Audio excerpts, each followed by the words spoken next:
আসসালামু আলাইকুম বন্ধুরা, কেমন আছেন সবাই?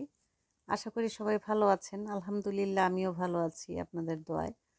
আজকে আমি বেগুন পোড়া নিয়ে এসেছি। আসলে বেগুনটা পুড়িয়ে কীভাবে সেটাকে ভর্তা করি, এটা হয়তো বা আমি আরেকবার দেখিয়েছিলাম। আরেকবার একটা বেগুন পুড়িয়েছি, আজকে আমি দুইটা বেগুন পুড়িয়েছি। কারণ হচ্ছে সবাই একটু বেগুন ভর্তা বেশি খেতে চায়, তাই দুইটা বেগুন পুড়িয়ে নিয়েছি।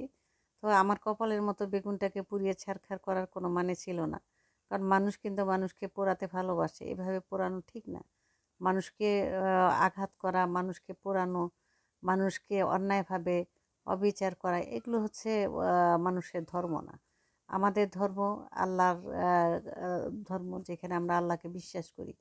আমরা সব কিছু মালিক মনে করি আল্লাহ আছেন, তিনি বিচারকের মালিক, তিনি বিচার করবেন। কিন্তু আমরা যদি বিচারের হাত মানে ভাগ নিজের হাতে তুলে নিই, তাহলে কেন আল্লাহর উপরে আমরা বিশ্বাস রাখি? কারণ আমরা আল্লাহকে বিশ্বাস করি যে আমরা যা অন্যায় করি আল্লাহ দেখছেন, তাই ভয় পাই যে আমরা অন্যায় করব না।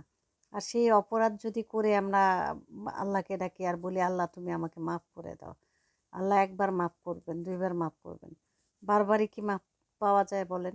অপরাধ তো অপরাধী। আমরা যেটা ভাবি যে এটা অপরাধ করছি, সেটা বুঝে শুনে আমাদের কাজ করা উচিত। আমাদের বোঝা উচিত যে আমার কোনো অন্যায় আছে কিনা।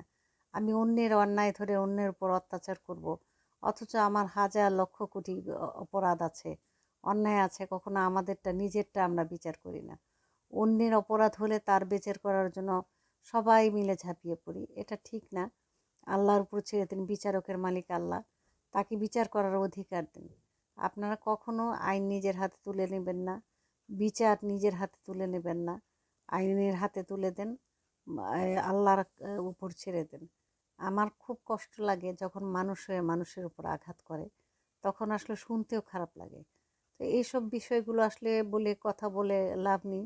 কারণ মানুষের ভিতরে যদি মনুষ্যত্বই না থাকে, তাহলে আর কি হবে? তো আমারও এখানে বেগুন পরিষ্কার করা হয়ে গেছে। এখন দেখছিলাম যে ভিতরে পোকা আছে কিনা। তা আমার হাতে একটু লেগেছিল, যে ওইটা কালো দাগটা দেখে ভেবেছি পোকা, দেখে না, পরিষ্কারই আছে। তো এরকম বেগুনের ভিতরটা একেবারে পরিষ্কার, কিছু নেই, কোনো পোকামাকড়।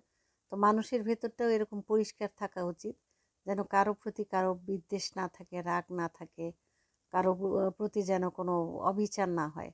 সবাই ভালো থাকেন, সবার জন্য আমার দোয়া থাকবে, যেন কারো প্রতি কোনো অন্যায় না হয়। তো আমার ভিডিওটা ভালো লেগে থাকলে লাইক কমেন্ট শেয়ার করে অবশ্যই পাশে থাকবেন। এখন এটাকে আসলে কেটে একটু সাইজ করে নেব, কারণ এটা যদি আস্ত ভর্তা করা হয়, এটার মধ্যে একটু শিকড় শিকড় থাকে, লম্বা লম্বা ঝুলানো থাকে, যে কারণে আমি একটু কেটে নিচ্ছি।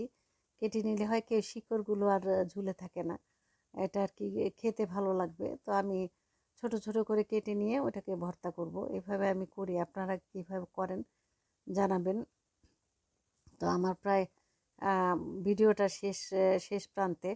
আপনাদের সবার জন্য আমার দোয়া থাকবে। আর দেখেন, আমার মতো করেই এভাবে কেটে নেবেন, দেখেন কত সুন্দর লাগছে, দেখতেও সুন্দর লাগে। আসলে বেগুন পোড়াটাও দেখতে অনেক সুন্দর হয়েছে। তা আমি একটু ছাড়িয়ে দেখছিলাম যে আমার কাটাগুলো ঠিক হয়েছে কিনা, দেখলাম হ্যাঁ, সবগুলোই কাটা হয়েছে, বেশ সুন্দরভাবে কেটেছে। এভাবে যদি ভর্তা করেন, তাহলে আপনার দেখবেন যে বেগুনের ভিতর যে একটু মানে শিকড়ের মত থাকে, সেটা আর থাকবে না। তো সবার জন্য আমার দোয়া রইল, ভালো থাকবেন সবাই। খোদা হাফেজ।